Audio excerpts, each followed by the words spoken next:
I remember him dunking on my boy Birdman, something vicious. Right? But he came to that bench and I said, damn, PG done clipped that wing, didn't he?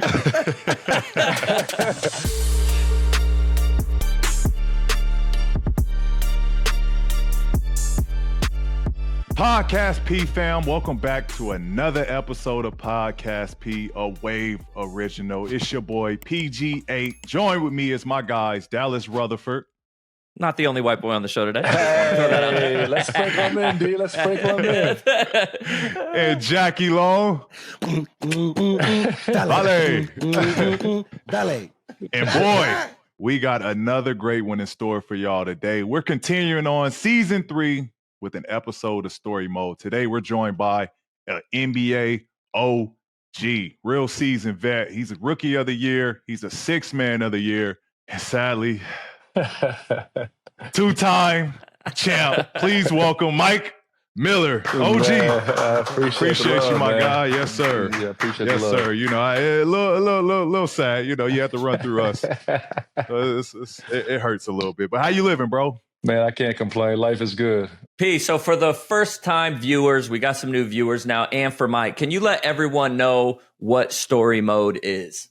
Story Mode are episodes where we look back at classics and memorable moments of basketball history with none other than the OGs that were there in those moments. Mike, I want to rewind a little bit to your playing days, and you were fortunate to play on one of the most polarizing teams in NBA history, the Big Three, Miami Heat, the Heatles, and back in the day, you guys and Peace Pacer had some amazing playoff battles. Talk to me about what it was like facing a young star in PG, and what do you remember the most from that series? I remember him dunking on my boy Birdman, something vicious. I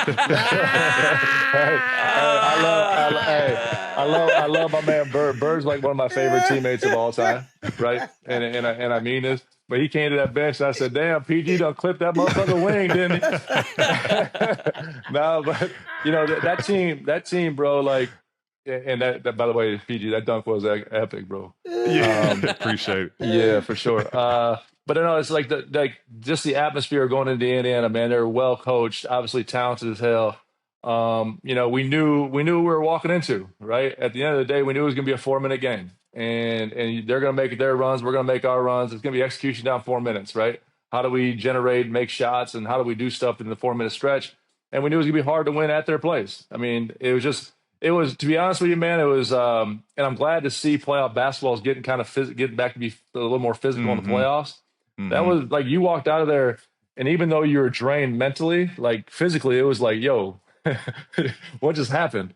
So they had, but it was great basketball, because from 1 to 7, 1 to 8 on both teams, where you lined them up, and it was going to be, competitive as hell. Yeah, that series was as a young kid, you get to go against, idols, right? Like yourself, Chris Bosh, D Wade, Bron. Like, for me as a young guy, Ray Allen. Just as a young guy. And then I get to be in that environment playing against guys I've watched growing up. That was like a dream come true moment, right? And then to learn shit about myself, being able to push myself, being able to be taught by, one of the best, if not the best player to ever play the game.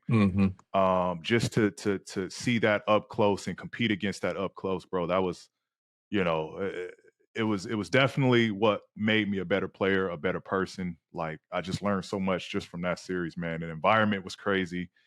You knew, like you said, it was 4 minutes of what that game was going to come down to, and everything else, everything else didn't matter. Nope. Who's going to win that 4 minutes? For 38 minutes, we're going to throw punches. Yeah. In 4 minutes, Right. you got to act. Who got the last haymaker was what it was all about. So, it's actually funny. I was one of our assistant coaches, Brian Gates, he was talking about, he always plays that moment, game 1, I think 2014, game 1, where Bron catches it, rips it to the rim, scores the layup for the game winner. And then we talked about the game last night. Those hurt. You lose a game 1 like that, it kind of defeats you. Regardless, it's a long series. Those moments is like, had we have gone and did different things. We had Roy Hibbert on the bench in that situation. Yeah. Had that going a different way, man, you never know what happens. So, you know, it just to say that, like, it still stings. Till this day, that shit still stings. hey, I feel you, because the stuff you're talking about is the same way. Like, I remember vividly getting in my truck after game 2 of the finals, our first year there against Dallas. We were up 17 with like 4 or 5 to play. And they come back and get us at the crib, and I got in the car. That was game 2. We just beat them up really good game 1, and we had them smack game 2, and they come back and win. I got in the car with my pops. I'm like, yo, we just lost the series. It's like you can feel like when that shit went to overtime last night, you knew Knicks were in trouble. It's just deflating. Yeah. But hey, listen, those Indiana series were freaking. There were some wars, brother. It was dogfight. It was a dogfight. The only thing, PG, just to touch on that though, man, like for people that have never been through it, and fortunately we have, is like those playoff moments that you talked about. I was never at your level in a playoff moment, but those playoff moments is like playing 3 regular season years, in my opinion. The growth and what you understand, the pressures, not just physically but mentally, right? Like people don't understand the mental side of it in the playoffs, man. When you get done with a playoff series, it's like, shit, now we got to do this again. And so, like, to see where you went and from those, and just seeing you take your steps, man, that was fun to see. I'm glad you didn't beat us, but you know what I mean. But it was fun. You hit it right on the head, man. You talk about, like, because they warn me about that, right? They're like, yeah, each round media gets bigger, stakes are higher, and you know, now we're playing against the most biggest basketball players that were in the game at that point. Like, it definitely felt as if everybody was tuned in, and this was must watch basketball right here. Mike, you've been retired for a minute, so from watching P during y'all series and his game now, what'd you see similar to right now? I mean, obviously he's always had an understanding and a feel for the game, which, you know, when you coach, like, I didn't get to see, you know, much in college, but when you saw him come out and start playing, like, he always understood the game. To me, that's about as hard as it gets, because that's a feel thing. You don't learn that. I don't care how many drills, how many things you can put something in. You know, like the passing and the reading, reacting. I always had a lot of T-Mac to him because I played with T-Mac. And then just see his growth of his overall game continue to grow. Like that's what's, to me, is what's special, because you can go out there and work on your jumper, but if you don't know how to feel for the game, like, you can only go so high, right? Like, your floor is somewhere where it's not supposed to be. But like, his just overall growth of his game has continued to grow, and you know, hopefully it continues to for a long, long time. Keep getting that stacks, brother. Yeah, for sure. Come on, P. Mike, so you talked about, you know, some of those playoff moments, and you did have your own memorable moments on that Heat team. There was one game in the finals against OKC where you hit an NBA record 7 threes. Kind of, again, talk about a big moment. Aaron Nesmith last night, I mean, he was on an absolute burner. He was on a tear, bro. Take us back to that game and kind of how you prepare for a game like that. And was it one of those nights? It's kind of like when I go to the driving range and I'm just hitting horrible on the driving range. I know I'm going to play good on the course as soon as I go. So talk to me just about that game and what you were feeling before you got into it. You know what, and P can probably attest this. When you play in the league, like, as long as we have, and the people that stay in the league for a long, long time, obviously super talented, but they usually have routines and habits that they don't sway from, right? So there was nothing different. I'm gonna be honest. There was nothing different about that. It's opportunity, and I obviously got lucky and made a couple. You know what I mean? So, but your routine and habits. That's what I try to teach these young kids. Like, that's what's going to take you to the next level. That's what's going to keep you there. It's not about getting to the league. It's about staying in the league. And I'll be honest. Like, I was like, for me, that's why I went to Miami, right? I had chances to go somewhere else and make more money. And believe me, when you're going through it, it's hard to say no to that. But I wanted to see how I'd react on that stage. And you know, it was one of those things where it just fortunately worked out for me. But preparation for me, because I wasn't nearly as talented as a lot of those guys, is I was one of the hardest workers, and I prepared for every moment. Like, and now whether it was going to happen or not, I didn't know. It just, fortunately, that day I made a couple. One of the best shooters we've seen. When you shoot, are you trying to shoot over the front of the rim? Are you trying to hit in the middle of the rim? Or are you a back of the rim guy? I'm all back rim. Back rim? I'm on the big orange block. Big orange block. Yeah, I'm trying to hit the orange block every time. You know, if you really ask me, I don't. Yeah, if you're asking me, I don't want to touch nothing. But if I have to hit something, it's gonna be that back rim. Love it. I don't know how people look at the front rim. I don't either. No, either. You can't drive the ball short. in the air when you're looking at the short. Yeah, I agree. Yeah. I agree. Kids, y'all better learn something. Back rim. Back rim. But anyway, speaking of back rim and you aiming at the back rim doing your thing, I got to bring up that huge 3 in the finals against the Spurs. You know what I'm talking about. Yeah. And I think, hold on. I think you threw it. Oh, look at this, Jackie. We got props. I think you threw your shoe to me when you lost your shoe. That looked like some shit I be wearing. That looked like some shit I be wearing. Yeah. This is the shoe you had on when you shot that 3 at the buzzer with that one shoe on. Yeah, so I need to know. With all that said, man, it was a wonderful, beautiful shot. Obviously, you looked at the back rim. That's right. Man, tell me what was going through your mind, man, and when you was letting it fly. Yeah. With that one sock on in that shoe. Talk to me. Literally nothing was going. Like, I'll be honest, everyone asked me the same question. Like, there's shit else I could do. Like, yeah, no time to put that shoe on up. No shoe, no time to put it. And then you're sliding around like. And Bron tells me every time, if I pass to you, kill or shoot it. I'm like, shit, that's what I do. So, you know what I mean? It didn't matter what I had, shoes or no shoes. It was just like the only option I had was to shoot it. Because he cussed me out every time I didn't shoot it. I got you, bro. I'm glad you caught that. You talked about Bron. Because I know a lot of guys, a lot of the point guards, right? The assist high guys, the assist heavy guys, and they know who their shooters are, right? Talk to us about the confidence that you get from a player that tells you when you get the ball, shoot it. Like, how good does that feel as a shooter?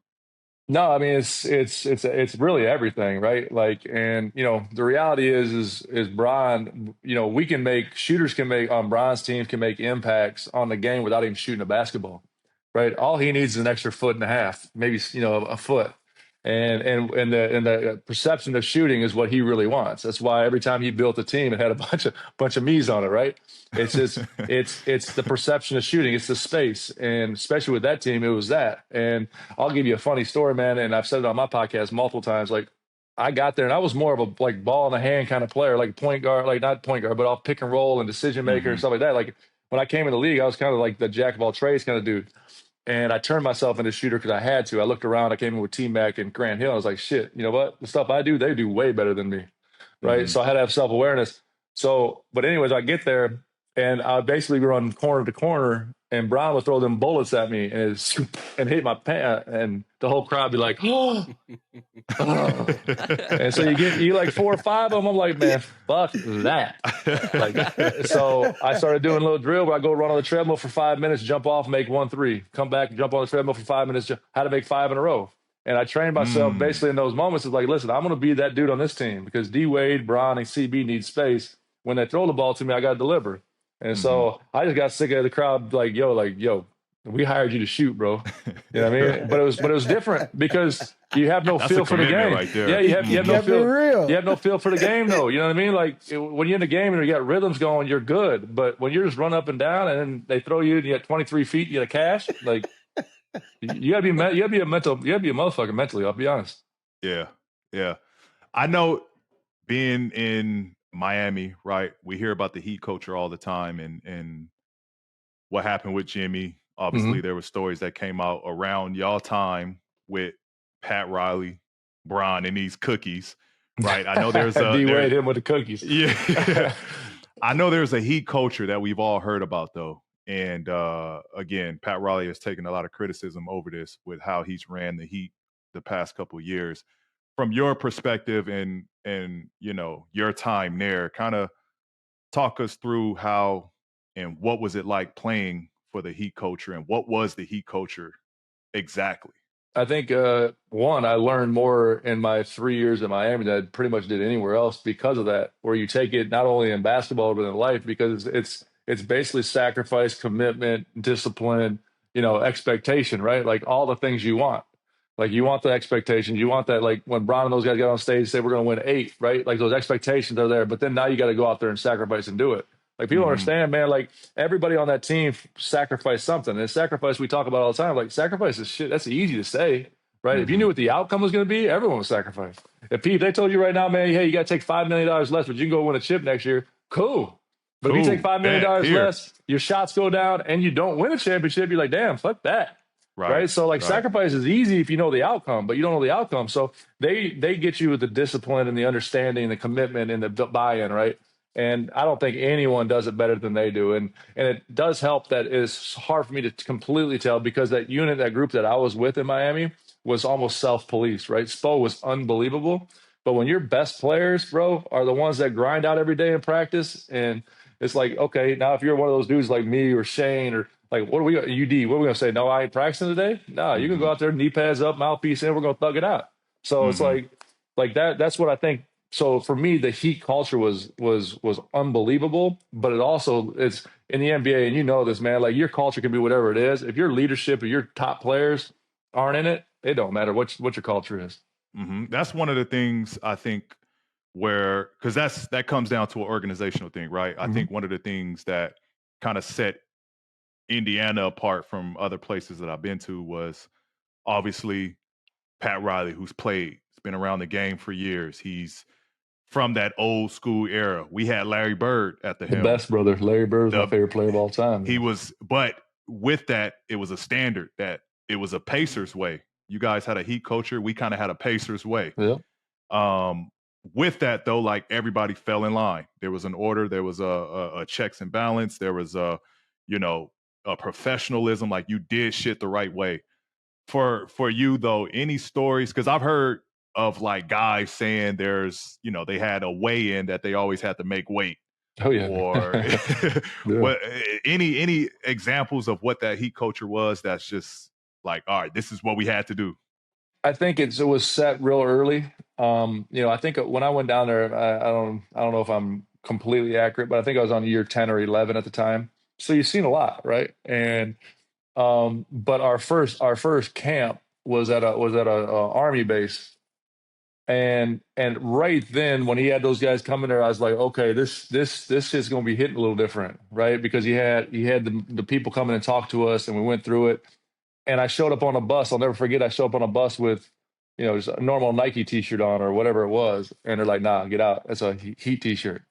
And I'm thinking to myself, well, that's some bullshit. Like, this is easy. That's simple. It's just T-shirt. But it's the small things that ultimately, like we talked about it as a 4-minute game, right? 4-minute games, like it's not about a T-shirt, bro. It's about listening and being accountable and doing what you need to do. And so you start learning, like the small things become the big things down there. And when you can get guys like LeBron James and those dudes at those levels to buy into that, like I said, the trickle down is amazing, man. But the weight body fat was crazy. Yeah. I told you I like beer, so it was tough on me. How you pass that up in South Beach? You know what I mean? No doubt. No doubt. Just to move it along, man, we all see what Jokic is today, but you got a chance to see Jokic up close as a rookie, you being his vet when you played with the Nuggets. Did you envision that he would be this good? Did you see that early on? You know what? I told everybody, and listen, it's not like, like your mom and dad, I walked up to school uphill both ways type stories, but like I saw who he was. I'm not going to sit here and say he's going to be this guy, right? Like no one, I mean, that'd be ridiculous. But I knew he had all-star and Hall of Fame type talent. Because I've never seen it. And P, you've seen a lot of young kids come through that door. First number 1 picks, top 5 picks. It doesn't matter. Right, the game's always fast for him.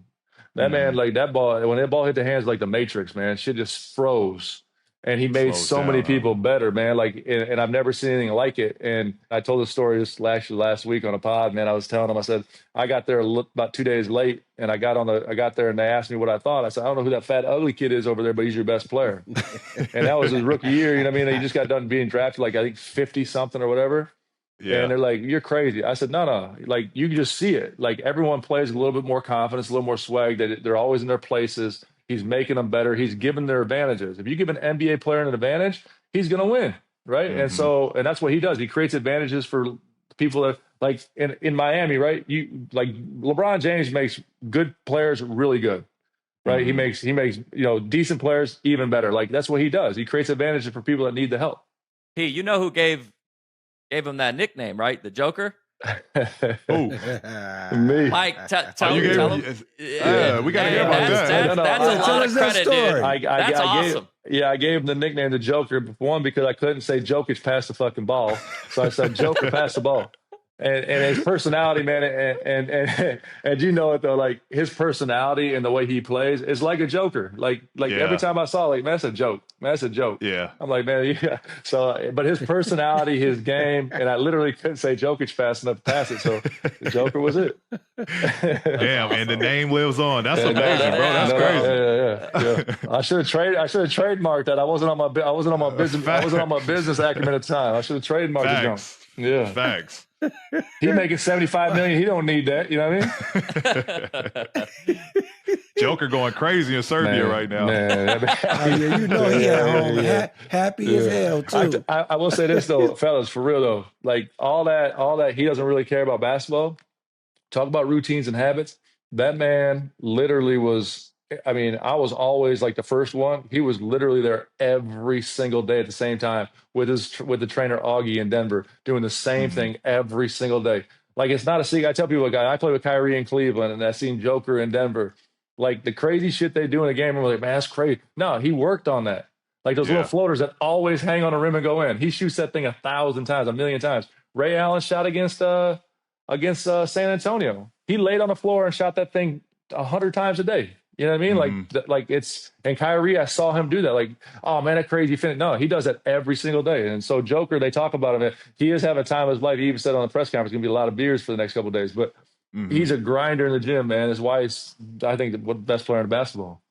Yeah.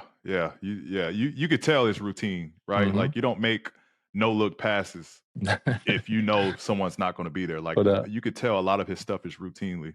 Just the game is just too easy. Like, you could tell that he goes through extensive work so the games can look like the way they do. Mike, what's in the cup? What's in the cup? The way you keep drinking the cup, I need something to drink in the cup, man. Coach, I just got off the court. I just got off the court with my young fella, so I'm just hydrating right now, Coach. It ain't done. Say no more, Coach. Just a little hydration, Coach. Little hydration, Coach. You still get the itch though, like you're on the court, like let me get a couple of those. No. Hey, my guys will laugh. I'll end up getting more reps than the kids get. Come on, man, this shit ain't that hard. Right. I get more reps than them, but I tell you what, though, that's one of the biggest things I enjoy about my job is like this pre-draft process, and then when the guys tell me to come down and help get in the gym with them, like that's the part. Like, you can't take that out of people, man. When this has been your life, like, it's fun. But yeah, I get a lot of reps up, P. I'm gonna shoot it now. Yeah, there we go.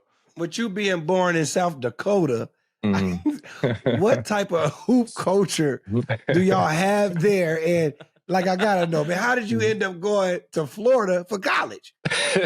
Shit, PG played in Indiana. He's like a Hoosiers runner. They make a basketball game out of anywhere. And going to Florida for college, but I got on campus, it was over, Coach. I ain't gonna lie to you. I said, Toto, this ain't Kansas no more, brother. What visit was that where you was just like, yep, I'm done. Florida it is. You know what? It's crazy, P. Like, it was a different era I grew up in. There was none of these like social media, nothing. So like South Dakota, I had to go out and like my parents sacrificed a ton, man. They sent me to all these camps, Bob Givens camp, all these camps that they had to pay to get into, right? Like, you had to go and pay. Like, now you're doing AAU programs and you're paying these kids to play for it. It's crazy. Yeah, exactly. But I was fortunate enough to get into the ABCD camp and I played well. And so my stock kind of rose a little bit. And so my final schools were Kansas, Kentucky, Florida, and UCLA. I got to UCLA, I was laughing. I was like, man, that's pretty dope. I like UCLA. UCLA was cool. My mom wanted me to go to Kansas. My dad wanted me to go to Kentucky. So I chose Florida. And the reason I did it, like, it's kind of like not a, for me, it's like I wanted to go do something different. And Billy Donovan was the coach there at the time. Shout out Billy. Yeah, awesome coach, awesome human, but he's like 30 years old, right? And he said something to me on the phone. He's like, Mike, you're ranked 5th in the country. You should be the 5th pick, but I'm not giving you shit. And I was like, okay, you know what I mean? Like, that's on you. We're gonna put you in the opportunity, but it's on you. And so, like, to me, that read like everybody else was like, hey, we're gonna get this for. And at a young age, I could read bullshit, right? Like, I knew I was going to have to go grind it out, but I like the honesty and Billy's energy and his staff's energy and the fact that, Kansas has been done multiple times. Kentucky's been done multiple times. And I take a lot of pride in the fact that not just me, but Udonis, Brett Nelson, Teddy Dupay. You know, we went there and it was really a football school, and it's always going to be a football school, but we take them to the national championship game. Obviously, we lose to Michigan State, but we kind of built that, the Joe Keems and the Al Horfords and the Corey Brewers and what it is now. So I take a lot of pride in that. But campus was dope, Jackie. Campus was dope. Say no more. Come on, coach. Come on, coach. Come on, coach. Talking about that Florida team, you know, you hit a big buzzer beater against Butler in the first round to avoid an upset. But what stood out the most to you about that team? And then also talk a little bit about what it's been like, you know, to, you know, Udonis from college and then getting to play in the NBA. And then obviously with your guys' own podcast, that seems like a long life relationship. And just speak a little bit about how awesome that is. Yeah, I mean, a college relationships just hit different than any other relationship because every person that goes there is on their own, right? It's the first time you're really on your own. And you got to make your own decisions and life decisions, and you're always around it. When you get to the NBA, it's like you're always around guys and you're traveling with guys, but when you're at home, for the most part, it's a lot of time with your family. And so college relationships are just, they mean more. And ultimately you go there to then play in the NBA, which thank goodness for me and UD, we both had that opportunity. Other players at University of Florida have, but that relationship just grew. And so when I had the chance to go play for Miami, one of the big reasons was UD. That was my college roommate, right? And he was really, I hate to say it out loud, but he's really like my protector, dog. Like he was my OG for real. And we were the same age. But he's always had my back, bro. He's loyal as hell. And so like that's my dude for sure. And doing this podcast, the OGs with him, dude's funny, got all the stories, but he's serious as hell too. So it's been a fun mix. Yeah, I think it's been fun. I watch you guys pod from time to time, man, and it's been fun for me, you know, to see Udonis in that light, because all I know him as is the angry black man. Yeah. I just knew, like, I still have that, like, hey, don't fuck with him. Like, I still have that from our series against Miami and Indy. I still, like, that's how I see him. So it was dope to kind of see him step out of the shell a little bit, you know, laugh, make jokes, you know. It was cool to see him in that light in that podcast. So shout out y'all OGs podcast. Thank you, brother. Appreciate that. No, he's been awesome. He's been great. But he is still the angry black man. Don't get twisted.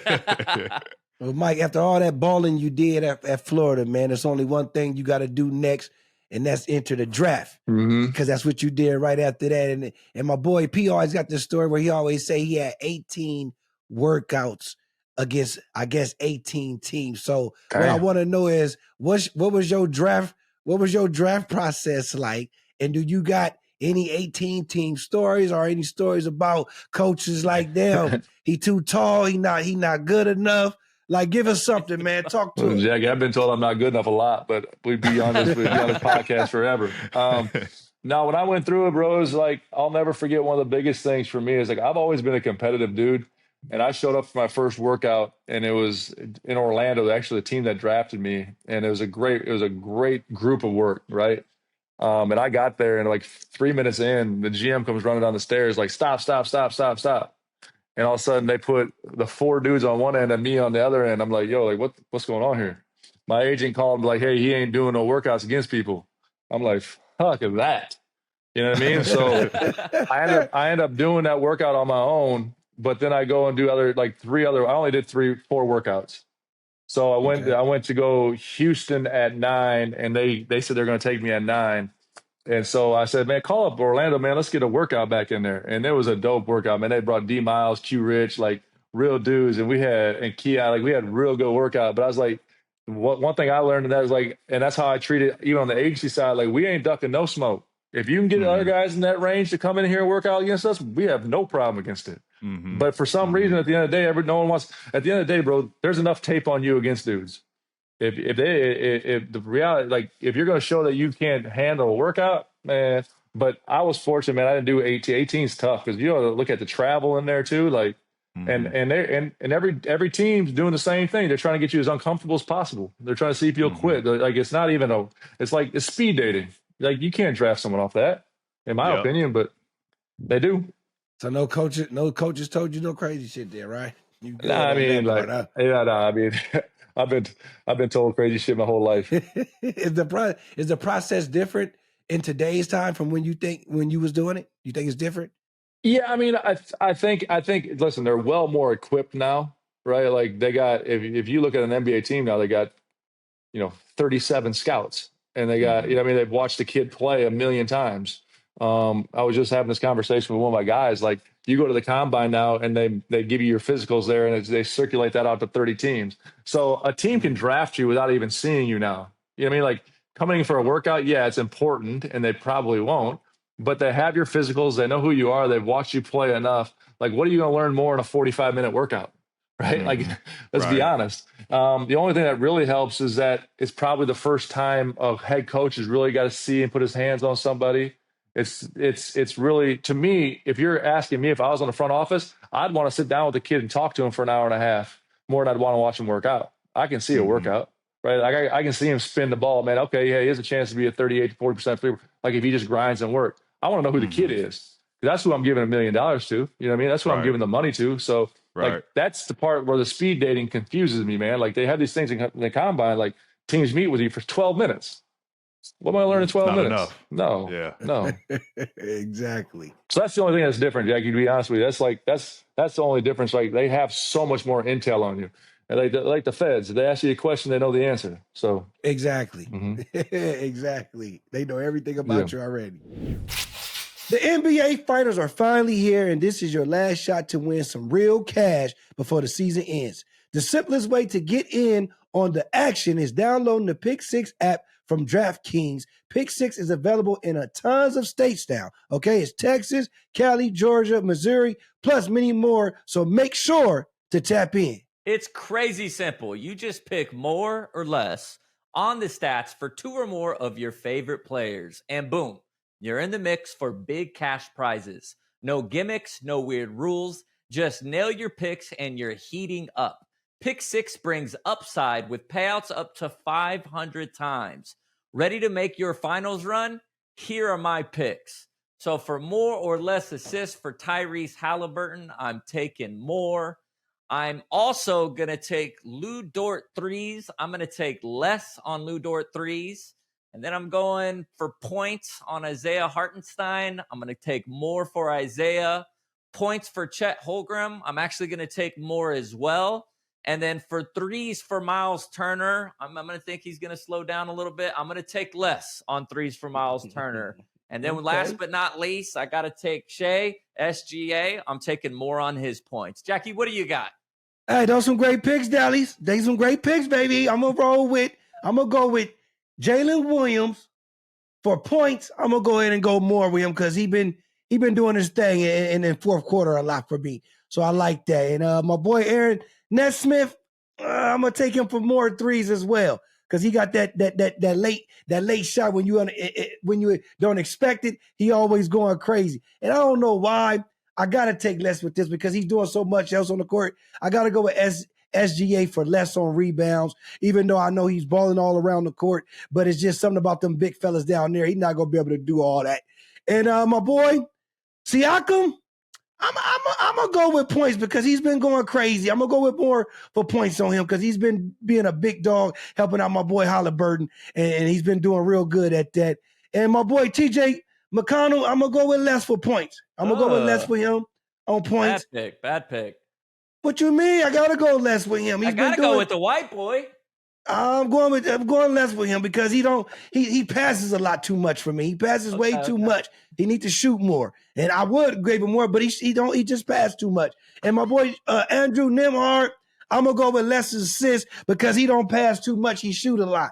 So that's why I'm gonna go with that. And that's what I gotta say. So they're my picks. And get this. All new Pick 6 customers will instantly get $50 in bonus picks on just a $5 entry. So don't miss your last shot to win some cash this NBA season. Go download the DraftKings Pick 6 app right now and use code PODP. That's code PODP. New customers play $5 and get $50 in bonus picks instantly. Ride the upside only at DraftKings Pick 6. The crown is yours. Gambling problem? Call 1-800-GAMBLER. Help is available for problem gambling. Call 888-789-7777 or visit ccpg.org in Connecticut. Must be 18 plus. Age and eligibility restrictions vary by jurisdiction. Pick six not available everywhere, including New York and Ontario. Void where prohibited, one per new customer. Bonus awarded as non-withdrawable pick six bonus picks that expire in 14 days. Limited time offer. Terms at picksix.draftkings.com/promos.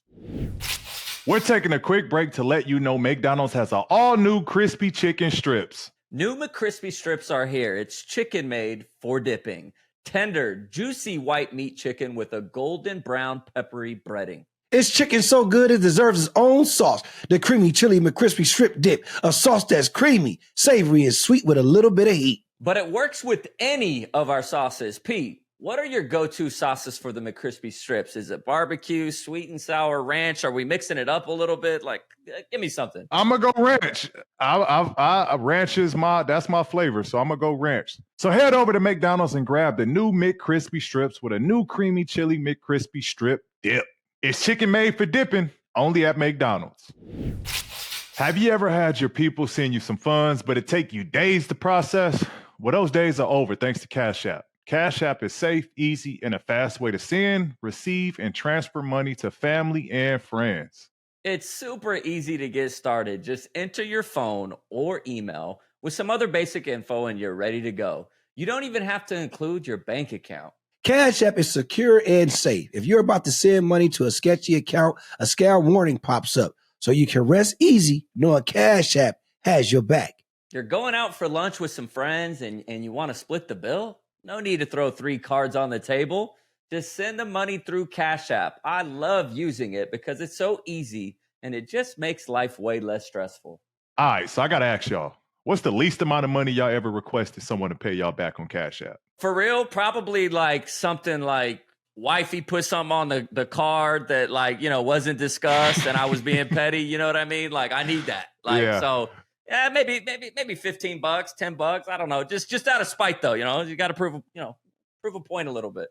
If somebody use a thou while I need that back. Thou while for sure. You got to get that back. Thou while I need that back ASAP. You heard the guys. For a limited time only, new Cash App users can use our exclusive code to earn some additional cash. For real, there's no catch. Just download Cash App and sign up. Use our exclusive referral code PODCASTP in your profile. Send $5 to a friend within 14 days and you'll get $10 dropped right into your account. Terms apply. That's money. That's Cash App. Taking it back just to Florida real quick. Your college coach, Billy Donovan, you got the experience as him being your head coach. Pete got the opportunity as well in OKC. I'd like to ask both of you kind of a little bit about what Billy Donovan was like as a coach and what he meant to you guys. I'm sure mine's probably different than P's is. You know what I mean? I got the high energetic, my life's on the line. You called me a prima donna motherfucker for about a month and a half. So he was an intense, hard-working dude, man. Like, that's how he got it, though. If you know the story of Coach Donovan, like, you can see how he coaches the way he does. But he was always, player-friendly, too. Like, he did his work, and in the games, it's like, okay, cool. Super organized, super detailed. And, again, it takes a lot for a college coach to become an NBA coach and be successful at it. Because in college, it's all about you, right, as a head coach. Mm-hmm. You're the only consistent thing in that in that university, right? Every year a player leaves, a new player comes in, blah, blah, blah. In the NBA, it's about the player. Let's not get it twisted. What's your relationship going to be with the player? How do I make that player better? Communication. Like the biggest thing I have even on the agency side now is talking to these coaches when I have a player playing for them, is like, talk to them, communicate. You know what I mean? That's what Coach Donovan to me, and Pete can probably attest to it. Yeah. Like at the end of the day, bro, like go find out from your best players. What are you comfortable with? Because at the end of the day, that's all we want. That's all the players want. They want the accountability to understand, okay, cool. If I run that play 4 times a quarter and you don't score, that's on you, bro. That ain't on me. Mm-hmm. That's what you asked for. So, like, head coaches, and that's where he was really good. Communication, having uncomfortable conversations, like shedding light is so important, man. Like, just have the conversation. That's what he was dope at. Shout out Billy D, 2025 inductee of the Hall of Fame. Shout out his wife, Christine. They were amazing people when I was in Oklahoma. I think what stood out the most for me, man, was just, his positivity, his energy. Talk about someone that came into the gym every day and, just was excited to work. He was passionate about his job. He was passionate about putting guys in position to win. And what was great and the reason I flourished so well was like he just allowed me to be me. You know what I mean? He put me in position to succeed, but he just allowed me to be me. And it was never any point of like, hey, you're doing too much of this, you're doing too much of that. Like it was almost like, all right, let me see what you can do. After showing him what I could do, cool. He's right. He's right where we need him to be. That's right. I don't do nothing less. Don't just stay right where you're at. And I thought that was special. It just gave me freedom to go out and make mistakes. But through those mistakes, it was, he knew I was going to make up for it. He knew I was going to perform. He knew I was ready for any moment. So, man, I got a great relationship with Billy to this day, man. I'm sure you do as well, Mike. Yeah, he's the best. But he's a special individual for sure. Just a great human. More than a great coach, man. Just a great human. The whole family, too. They're awesome. The whole family. Right. Absolutely. You're right. I want to move it along again, Mike, and talk about your stint when you were with the Memphis Grizzlies, where you won your 6th Man of the Year award. Your early time there, you played against a rookie Pau Gasol. Oof. Who was ultra talented, right? We talk about what Jokic could do at that size. Pau was pretty similar in terms of like we haven't seen too many guys with that skill set at that size. What was the early Pau like his rookie year? Yeah, I mean, I gave him a nickname too, but it didn't stick like the Joker. I just called him. I called him the meal ticket. And because when he ate, the rest of us ate for free, right? When he was cooking, the rest of us got to cook on easy stuff. One of the best skilled bigs I've ever seen. It's funny that Mark turned into who he is because I saw him play a ton too. But just super skilled and talented, gave dudes fits, man. Like, and the game was just different back then, right? Like we posted him up nonstop, and his face up game and everything he did was. I mean, he was walking 20, 24, and 11. And back then, scoring 24 is like scoring 48 right now.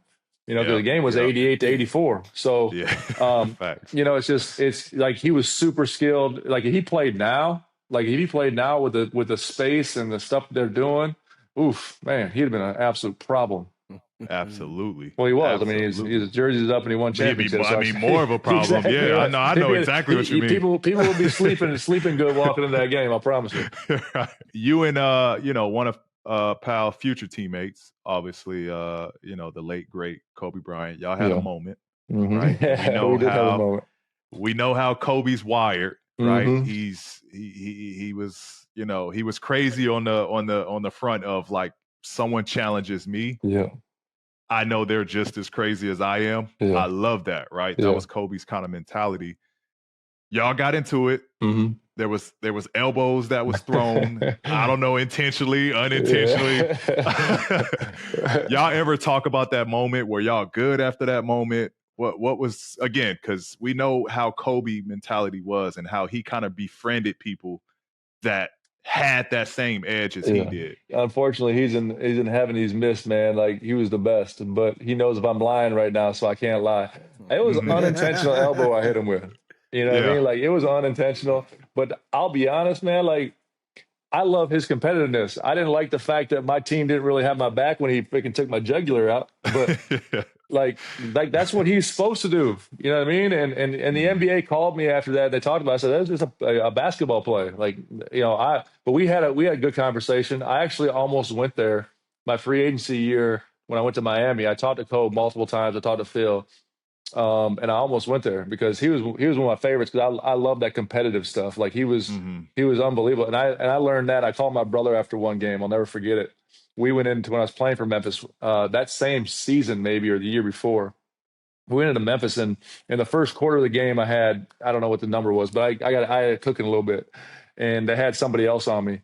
And for the next 3 quarters, that dude picked me up full court, denied me everywhere, and I got like 2 more shots up. And this is and Pete, this is game 46, bro. Like no one cares. He's gonna get his 50. You know what I mean? Like okay, let a dude eat. You know what I mean? But that wasn't how he was. So he literally picked me up full court, denied me everywhere. I called my brother after the game. I said, this dude's fucking different. right? Like, because it's hard to get your best player motivated that takes shit personally in those type of games. You can get that in the playoffs, and for the most part, they do it the whole year, but not to that extent. And you know that, like, that's where he was. That's how he was wired, and I had so much respect for him, man. Like, I love grinders, bro. When I played on that USA team, I would always pride myself, and it was kind of the Ray Allen thing when he came to Miami. We were always like, who's going to get to the gym first type shit. But I got there, and I got to the practice for USA in Vegas, you know, the Vegas USA stuff. Yep. And and I get there, and I'm there an hour and a half, 2 hours early. He's in a dead sweat, like dead sweat. So I'm like, okay, let me tune in. What's he doing? You know, I know I'm never going to be him, but fuck it, I can work like that. Yeah. And so the next day I try to get there earlier, and he still beat me. I'm like, okay, I ain't gonna beat you. He's a sicko, but that's what made him who he is. Yeah. He was just wired differently, man. Yeah. He knocked me out, PG. So it was a good one. He got me good. He got me good. Because in the clip, it looked like it was like one of those, all right, motherfucker. I got you. 100% what it was. I literally, he's up there. Listen, dog, you know I didn't do it on purpose. I slid an elbow, hit him, and stitched him up. And he was walking on the floor. I'm on a free throw line. He's like, all right, Mike. I'm gonna beat your ass. I said, what you gonna do, dog? Beat me up in the fucking court? Get out of here. And the next time down, he got me. He lived up to it. Well, he was a G, bro. I love that dude. He's missed, man, for sure. He was good for the game when he played, and he was good for it after. It's hard. Yeah, that's where we missed him. I mean, obviously we missed his moments on the court. You know, I'm happy that they were all polarized, and but man, it was off the court. The stuff he was doing off the court, the relationships he was building, the teaching he was doing, man, it's off the court stuff that we really miss him now. So smart too, bro. So smart. Oh my everything God. he did, strategic. Absolutely. He was smart. Yep. Daughter just graduated. That's crazy. Congrats. It's awesome. Yes, she did. It's awesome. Shout out to her. No doubt. Still, you know, piggying back off of that stint while you were in Memphis, your first stint, y'all ended up that 2004, I believe, was the first playoff run that y'all had. And now y'all have emerged out west. What was that energy like from, you know, being on that team?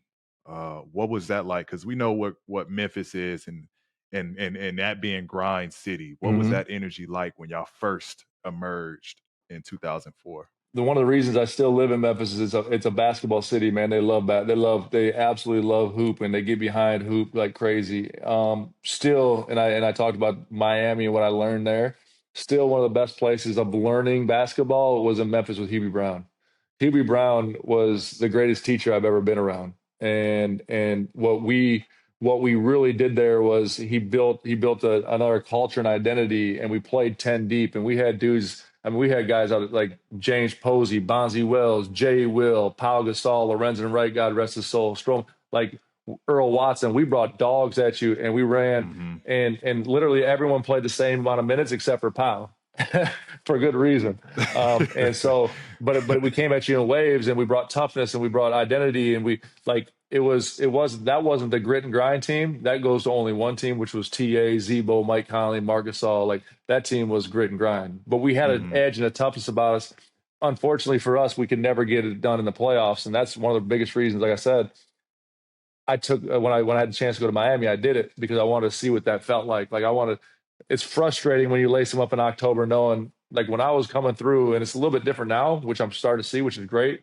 Things are starting to level out more. But when I was coming through, like there was really 4 to 6 teams that had a chance to win a championship when you started in October. That's just the way it was. And so, you know, as much as I learned and as fun as it was and competitive as it was, I wanted to see what June and July talked about. You know what I mean? Like I want to see April, May, June. Right. And that's one thing I missed in Memphis that I wish I would have had a chance to do. You spoke about you know, that team, that grit and grind team, TA, Zebo, Marc Gasol, Mike Conley like still doing it. Yeah. You talk about that group, so competitive. Talk to us a little bit about how good that team was.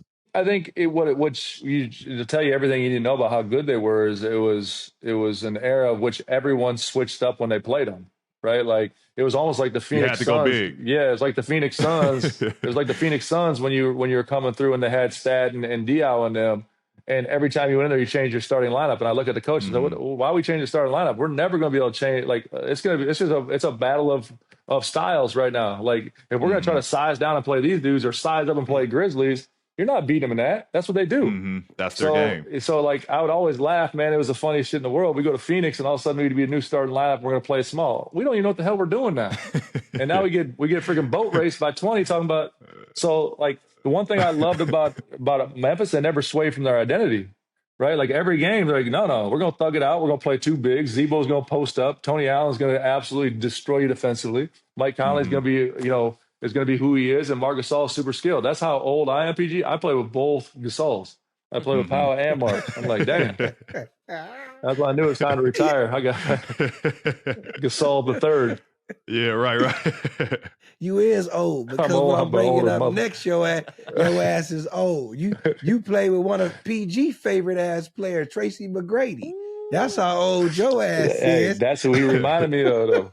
T-Mac, T-Mac with cold-blooded jacket. That motherfucker. He was a problem, bro. He was easily one of my favorite players. These kids these days have no idea. That motherfucker right there, lefty Hezzo dunk, lefty Hezzo pole, see ya. That man was nasty.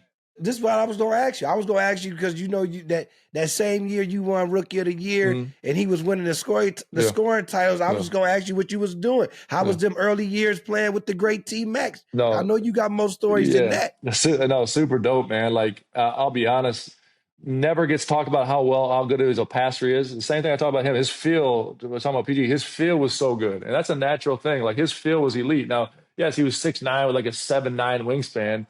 But he's a grinder. He worked hard. You know what I mean? Like I had no idea what to expect because he came from Toronto. The same year I got drafted, they went and got T-Mac and G Hill in free agency, and that's why I said that. Like self-awareness and light bulb at a young age was huge for me because I walked in that gym and I literally was. I was like more of a passer, athletic dude. Dallas, I know it doesn't look like it. I was an athletic dude at one point, but same. Trust me, I get it. but I walked in that gym and I'm like, yo, like, whoa, G Hill and T-Mac do that a lot better than I do it. So I'm like, I got to figure out how to stick and play with these guys. But to answer Jackie's question, like T-Mac was just different, man. Like I'll never forget. I sprained my ankle one game, and I think it was my first year or second year in the league. And I'm walking off and said, don't worry about this, killer. I got you. That man had 69. I said, damn. I must sprain my ankle every game. Right. Man, he was cold though. He was super cold. I sprain my ankle every game. Yeah, I mean, I got most swollen ankles in the business. There's another Orlando Magic legend, and you don't know this, Mike, but I got 2 dogs named Ghost and Kanan, and I know you had a Great Dane too. Mm-hmm. But I don't think many people also know, I believe, didn't you? This is kind of crazy, but here we go. You had it's 2025. I just got to say, you had a pet monkey. Okay. I did. And I read into it a little bit. You got to share that story again. But the real question is, when's the last time you saw the late, great, I want to say his name was Sony. Was it Sonny? Yeah, Sonny. What you got to share that? After my guy, Sonny, you did some digging. After my guy, Sonny. Well, Dallas. First of all, it's a great question, but we've been on this pod now for 55 minutes, so you know I ain't got my shit all there. So by knowing that I'm a half psycho, you should know that having a monkey just should be par for the course, right? No, like literally, me and my wife both, we love animals, and so we got out. I was like, yo, I'm gonna get a monkey. And everyone thought I was crazy. But it was the best pet, like way smarter than any of my friends. Like he was elite. And I miss Sonny, but he was super protective of us. And when I had my first son, we had to give him to a sanctuary, unfortunately. So I hadn't seen Sonny in a minute. I miss my dog.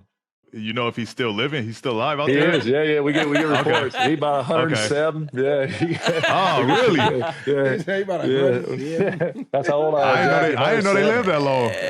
Man, I didn't either. Maybe I had a special one. I don't know. Right. He probably still waiting on y'all. Yeah, he probably is. Motherfucker dropped me off and came back. Right. That's tough. But Mike, back to T-Mac real quick. Talk a little bit about the trade and how it went down from your perspective, because T-Mac is on record saying that he was upset and he actually went and scored 52 points in your honor out of anger that the team traded you away. What happened there? You know, let me tell you, it was crazy because it was leading up to trade deadline, and everyone obviously knows in this business, trade deadline. We just witnessed the Luka trade and then the Anthony Davis trade. Like anything can happen, and I'm not putting myself on that category by no means. But like you're learning the business as basically my second year, is my third year in the league, and T Mac did go in and basically said don't trade him is what I've been told. It's my birthday. I get traded on my birthday. So we're at birthday dinner. It's T-Mac, it's UD, and it's my family. We're sitting there and we're having birthday and the phone rings. And P, you'll know this. You look at your phone and it says Orlando Magic, whatever. I'm like, shit, I just got traded. The ticker, huh? Yeah. I just got, I got the call. And back then I was still young enough to have like the caller ID on it, Jackie. Quit calling me old. Okay. So I had this shit. And I looked at T-Mac and said, I just got traded. He said, no, you didn't. And I got on that phone and they're like, hey, man, just letting you know we just traded you to Memphis. It was an unbelievable, like as a young kid, like it's a shot because you're playing well, you're cool, you're the best player, like things are going really, really good. But it was the best thing for me too, because it got me out of my comfort level, it got me back on the grind a little more. And Memphis was an unbelievable ride for me. I was there almost 9-10 seasons, so it was good. I shared this story multiple times, Mike, about, my first year, not necessarily known as a shooter, but over the course of my career, I've worked on it extensively. Yeah. You were known as one of the best shooters of our era, in your era. You talked about T-Mac, you talked about Grant Hill, you getting there in Orlando and then being there, you having to kind of pivot your game and become more of a shooter. Can you expand on how those two guys help kind of elevate you and they take you under their wing? Did they, what was those guys from like a mentor standpoint of you becoming a better shooter? First of all, it's a great question. And I think it's one thing that's missed in the NBA now is I was fortunate enough to get drafted to a team with a bunch of OGs, like real OGs, man. People that have been through it, Monty Williams, Daryl Armstrong, T-Mac, G Hill, Pat Ewan, Sean Kemp. Like I had OGs, only rookie in there. Like you're walking in the locker room full of men and you quickly realize, like, listen, man, like they don't give a shit about your problems, right? Like they don't. Right. And so they've been there and done that. 100%. And so like I learned so much from T-Mac and G Hill because that was my position. But the most important lesson I learned was something that didn't teach me, which was self-awareness. And I meant that, like, I had some shit, there's no question, but I wasn't on that level. And so my whole thing at that point now was, okay, cool. What can I do to stick in it? What can I do to get on the floor? And that's why I try to help these young kids now. Like, who you are at 19 is not who you're going to be at 27. But at the end of the day, you can't be 27 in this league if you don't do this shit at 19. And so it's like, how do I get on the floor? How do I earn trust? How do I get – so, like, I learned, like, okay, if I'm going to be on this team, I better be able to be, yes, versatile offensively and defensively, but I'll be able to make shots. And so that's when I really started my routine because I wasn't a shooter in college. I wasn't a shooter in high school, right? But I was like, oh, shit, one thing I can control is how well I shoot the ball. So I went on my routine and I made 1,000 shots a day.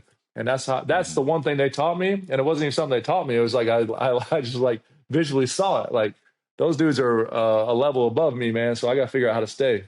Yeah, that resonates with me, man, because that's how I got on the court, right? That's how I got minutes. That's how I started playing. I was crazy enough, like, coach, like, all right, who wants to guard the MVP? That's right.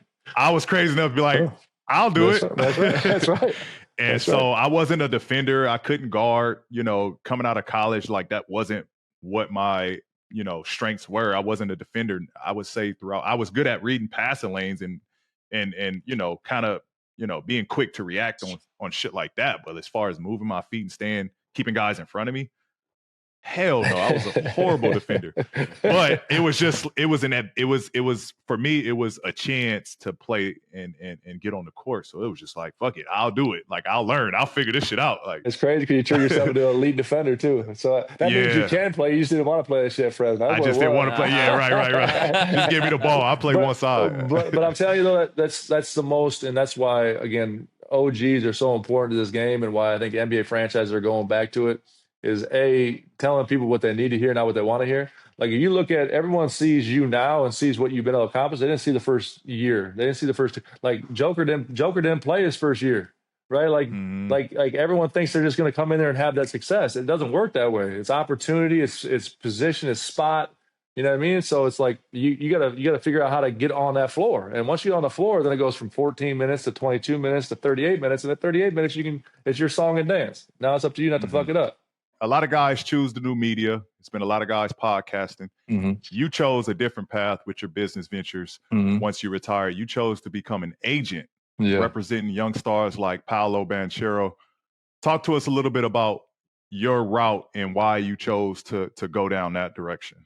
Well, P, you don't know this yet, but when you retire, you try to find stuff to do, right? And so I knew I wanted to stay engaged. I wanted to activate. It's like everyone goes to school and does something and gets their PhD or the degree in something, and ours in our life is basketball. And so, I got out. When I got out, I took a little bit of time off, got into coaching. I was coaching with Penny Hardaway at the University of Memphis. Loved every bit of it.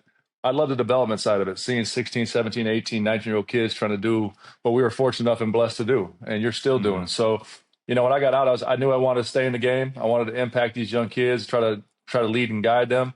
I look at all kinds of different business ventures, but this one was something that I had a passion about, and you're never going to be able to duplicate what you get the competitiveness of walking in a locker room in the playoffs and stuff. But to stay in this competitive environment, the agency business is competitive. And to be able to see the rewards on these kids' faces and their parents' faces as they go through all the stuff is almost priceless. So it's been fun. So leading into it,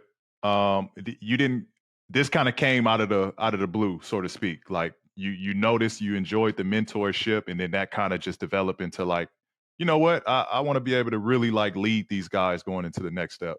Yeah, I mean, and when I got year 16 and 17, I was in Denver, and there'd be young kids walking in, and it's wild, man. And within 3 weeks, you can find out if they're going to stick or not. You know what I mean? And so, as I've gotten going through it, and then there would be guys like, hey, man, you should help me with my representation. I was like, man, get the hell away from me. I am not getting into the agent business. Right. Never thought I'd get into it. But then when I was approached on it, and I started looking at it and the landscape of the business and seeing where people are at and what's being done, there's nothing really been player led. And beyond, how it is, man, there's nothing like understanding and learning through the trenches and what those kids are going through, the good, the bad, and for me, I've been kind of everywhere in there, second best player, third best player on the team to a guy waving a towel, So I know exactly where, these kids are feeling every time they're going through stuff. So just that experience and being hands-on, I felt like it was a great chance for me to dive into this business and really kind of disrupt it a little bit. Mike, I know you mentioned a little bit earlier about, there was a kid, he ended up going back to college because of the NIL. I'm curious from your perspective, being a new agent, you've probably obviously spoken to guys that were agents in the past, but now there's kind of a nuance with this NIL. How do you kind of guide and what's your advice to a kid where, he can go get $5 million going back to college, or if he goes into the NBA, you're kind of looking at where he's going to be drafted. What has that kind of been like to kind of balance and walk through a young man through? Yeah, I mean, I think the biggest thing is on our side of the things for me is it's all about the kid and the family, right? What might be right for me might not be right for them. And so my job is to gather as much information as possible, obviously form my opinion, but ultimately they got to do what makes them most comfortable. Because no matter what they decide to do, go on the draft or go back to school, something's going to be messed up wherever they go, right? And if it's your decision and you make it solely for yourself and your family, you'll fight through those adversities. If it's someone that says you're an agent's pushing you out there and he goes back to school or goes in the draft, he's like, man, I don't like this shit at all.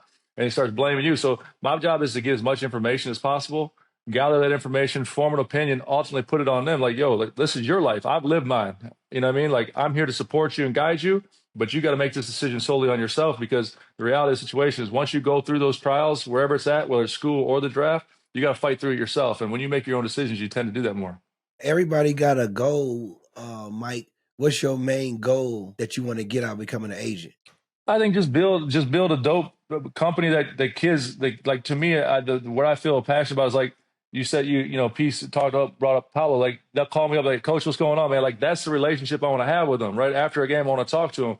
The reality of the situation, the best thing for me, thank goodness, I've been blessed enough. I don't need this job. I want this job, right? So I want to be a part of this. I want to be a part of a lot of the playoff moments, right? I said, I'll never be able to duplicate it again, but being in this side of things, watching these guys go through playoff moments and understanding what they're about to walk through, even though they have no idea, it keeps you attached to it. So just build something that they understand and they can trust and understand that I'm doing this for them. You know what I mean? Like I said, fortunately I've done my stuff, and it was an unbelievable ride. Now I just want to be able to support and help, make sure they don't make some of the mistakes I've seen. And if I can build that, and we're trying to, then I'll be excited about it. That's amazing, man. Hey, good for you, bro, man. Appreciate it, just bro. find that passion again, because that's what a lot of guys, once they leave the game, it's like, where else can I put this passion at? Where else that void, that time spent, the camaraderie of basketball, the locker room, the tiring on the court, it's just that amount spent towards the game. You still have that passion towards something else is amazing, bro. So salute to you, man. And, shout out to all the guys that you got under you and the ones that will come under you. Appreciate that. Mike, so this is our last segment here. Thanks for being on with us. But this is Chat PGT presented by DraftKings. You're a gangster when you take the GPT and turn it to his shit. Yeah. It's tough to say, trust me. Mix it up a little bit. But we have a segment that we use with every guest, and we call it Chat PGT. And in this segment, we're going to quiz you and PG on your respective careers and see who gets the correct answer, you or Chat GPT. So this week's edition of Chat BGT is presented by DraftKings. And the first question is, in a hypothetical 1-on-1 tournament with 4 of Mike Miller's greatest teammates, who wins it? Hold on. One-on-one of 4 of my greatest teammates against 4 of his greatest teammates? No. 4 of your greatest teammates playing in a 1-on-1 tournament. Who wins? LeBron wins that. Hey, you rolling with that? You got LeBron, Dwayne Wade, Tracy McGrady, Marc Gasol just might. Yeah, you're right. Grant Hill. Yeah, you got 1-on-1. Come on now. I ain't gonna lie to you, dog. Like, I love the rest of them. That boy Bron different now. He different. Okay.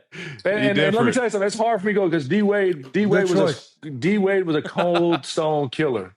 And I'm not taking anything away from Joker. I think Joker's one of the best of all time for sure. But it's Bron, man. He's still doing it at 49.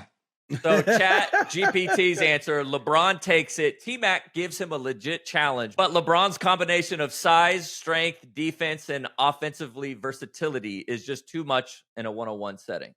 I will say this: the T-Mac one would have been a fun game to watch because that man was 1-on-1. That'd have been fun. That's what I was going to ask. Like, all right, what is this? Prime T-Mac, Bron, prime T-Mac. That'd be a tough one. That man was. How far are they from the rim? Like, are we 3 dribble? Are we 3 dribble? What are we doing here? Right. You got to really break it down when it comes to these elite dudes. We do. But I'm sticking with Bron though. Greatest. I mean, like, come on. Okay. We'll do it. The next question is, what is the best team to not win a title in Mike Miller's career? Oh, the first team in Miami. We got beat by Dallas. The story I just told you, it still haunts me to this day. We boat raced them game 1. We were up 17 with like 7 to play. Dirk hits a game winner against us, very like eerily of the game last night, right? And we go to game 3 and beat them in Dallas, and they go 4, 5, and 6 on our ass. And to see that the yellow tape come out was the most depressing thing ever. So that's for sure. That team was so good that we played on in Miami. You hit it on the head. Chat GPT's answer, 2010 2 for 2. and 11. 2 for 2. Good shit, Mike. PG, this is easy money. Ain't it, Mike? Yeah. Put us on family. Put us on Family Feud. Family Feud. Yeah. Hey, that's facts. Hey, man, Mike, we want to appreciate you, man. We thank you for stepping through, giving us love on Podcast Be Here, man. We want to shout out all your young guys that's preparing for the draft, man. Continue to do great things. Continue to do your thing. And thanks again, brother. Appreciate you. And hopefully I have me a kid and you be Come his on, agent. Jack. Come on, Jackie. Come on, man. Jackie. Dallas got one on the way. Okay, get out of the street. Dallas. Live Force Magic. Here we come. We on the way. Get out of the street. That's right. Give me a red cup. I need a red cup. Hey, they always here, Coach. Y'all be good, man. Appreciate the love, fellas, for real. Yes, Y'all sir. do a great job. Appreciate Y'all do a great job. Thank you, bro.